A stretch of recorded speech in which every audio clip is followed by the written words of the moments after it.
मला असं वाटतं की त्यांच्या काही सवयी ज्या होत्या या इतक्या महत्त्वाच्या होत्या. त्यातली सगळ्यात महत्त्वाची सवय म्हणजे त्यांचा वक्तशीरपणा.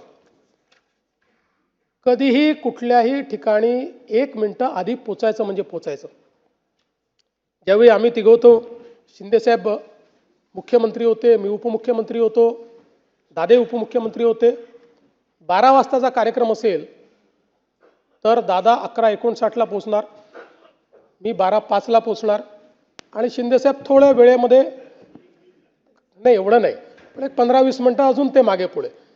पण कधीही, आणि मी तर कमीत कमी शिंदेसाहेब किती वाजता निघतायत हे बघून मी त्या ठिकाणी कार्यक्रमात पोचायचो. पण दादा 12चा कार्यक्रम कोणाला याला किती वाजू द्या, दादा 11:59ला पोचणार म्हणजे पोचणार.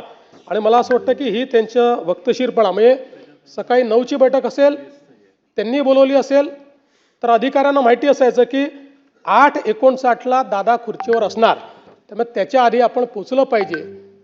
मंत्रालयामध्ये कुठल्याही अधिकाऱ्यांपेक्षा लवकर पोचणारे दादा होते. मला असं वाटतं की मंत्रालयाची सुरुवातच दादा करायची आणि सकाळी 9 वाजता मंत्रालयात आपल्या चेंबरमध्ये जाऊन दादा बसायचे. तिथे मिटिंगा घ्यायचे, त्यांचं कामकाज करायचे.